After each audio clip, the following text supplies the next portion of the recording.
Hello everyone, my name is Jennifer Terri and I make Philippine Travel Updates. Alright, in this update, I have very good news guys. This is the Iatf Resolution 165-F. If you watched our previous update, kind of disappointing. In that update, I'll just summarize. There were some travelers, for a handful of them, who underwent testing sa pharmacy and their test result weren't accepted and they had to undergo quarantine. Well, this is very good news, a big clarity, a big relief for many of you guys. IATF newest resolution says rapid antigen test administered by healthcare professionals shall hereinafter be acceptable for purposes of entry testing and quarantine protocols for international arriving travelers. Give us details, Jennifer. So the rapid antigen test done by a professional po, a healthcare professional in a healthcare facility, laboratory, clinic, pharmacy, or other similar establishment will be accepted. Yan. If you were planning to get tested by CVS, Walgreens, and other pharmacies or clinics abroad, tanggap na po iyan, it will be accepted. Okay, it is now very clear po in IATF resolution po, it will be accepted. And this is effective immediately. This was announced April 6 po. Okay, again, facility-based, laboratory, clinic, pharmacy, or other similar establishment, test done by these establishments po will be accepted. Hindi na kailangan laboratory-based lang. Pharmacy, clinic, and other similar establishment accepted na po siya. The most important thing is administered and certified by a healthcare professional. So, yan. Mas mabuti po if yung test ninyo ay done by a healthcare professional. Nakalagay dito, administered and certified by a healthcare professional. As always, dapat po may certificate or letter from a healthcare professional or provider stating that you are negative. Well, you guys can continue your appointment with CVS and Walgreens and other pharmacies or clinics po. And rapid antigen, clearly na talagang tanggap na siya. It is accepted. Negative rapid antigen test.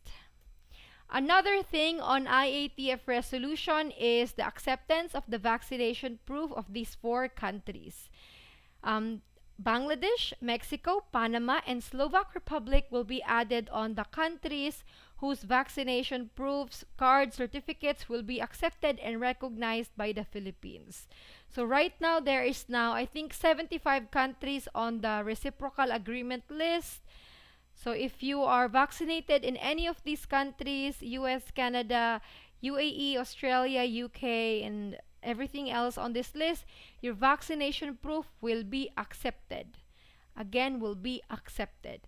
While for those who are vaccinated, foreign nationals who are vaccinated in countries not listed in your screen will need to secure a WHO yellow card.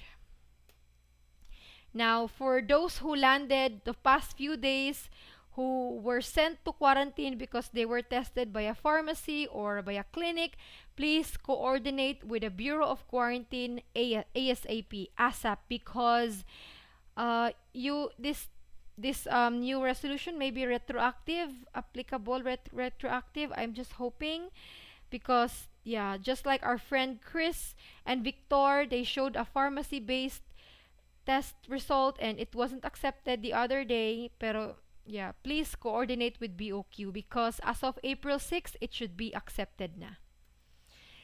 And while we are on the topic of negative test result, again, only passengers 4 years old and above are required to get tested. If you are traveling with children who are 3 years old and below, exempted po sila. They don't need to get tested. Now, let me answer some questions from G. How about seafarer? Required din ng negative test result? Yes, of course.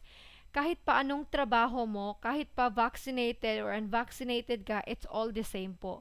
Kailangan po ng negative test result if you are 4 years old and above.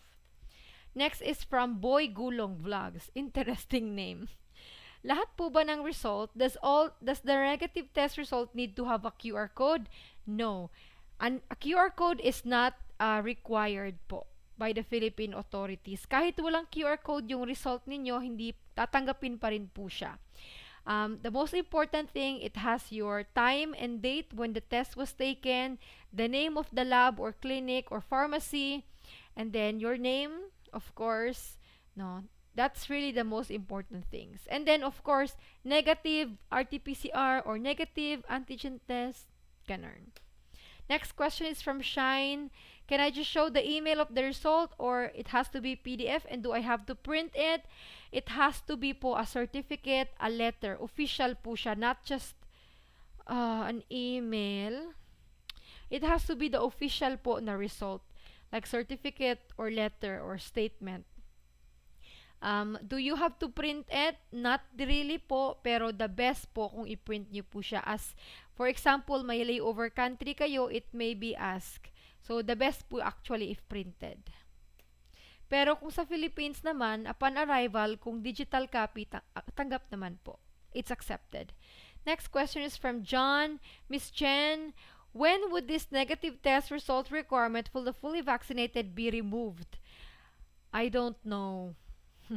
Only the Department of Health knows. But for now, there is no sign that it will be removed. For now, tuloy na tuloy, negative test result will still be required.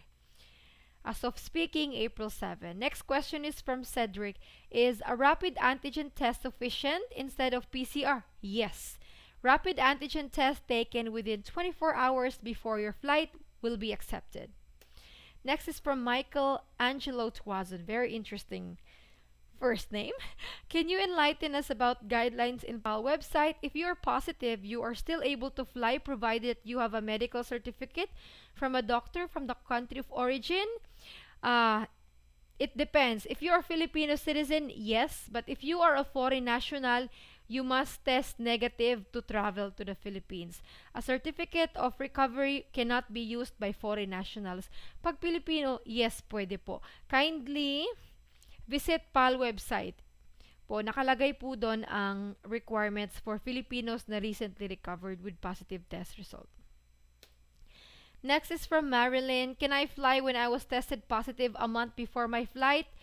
If you can show a negative test result, yes, you can fly. It doesn't really matter whether you were positive a month ago, 2 months ago, 2 weeks ago. As soon as you can show a negative test result, you can fly. Pwede na po mag-travel. In the Philippines, the isolation days for the fully vaccinated is just 5 days. So, after that 5 days, if you can show a negative test result, you're good to go. Pwede nang umuwi. Next is from Vanessa.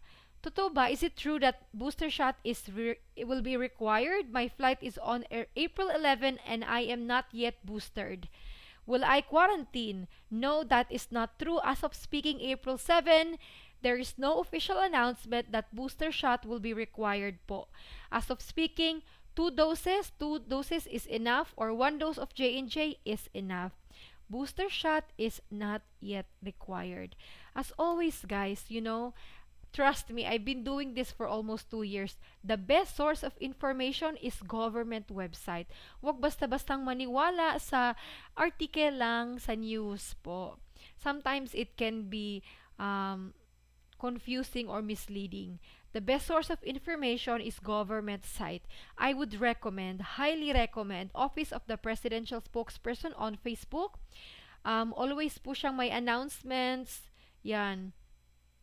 Or I have copies then of Iatf resolution sa officialgazette.gov.ph. This is the best source of information. Government website. So as of speaking po, booster shot is not yet required. So I'll put the link on the copy of the Iatf resolution, the new resolution, and then this one, Office of the Presidential Spokesperson. So this is the update for today, guys. For tonight, April 7, I will let you know if there's any more changes. Stay updated as always, guys, para smooth yung travel ninyo. And God bless you all. Please pray for Mindanao and some parts of Visayas as we are experiencing heavy rains po. Some areas here are have floods po. So please pray for us. Stay safe you all, and God bless. Bye. And if you haven't subscribed, please subscribe.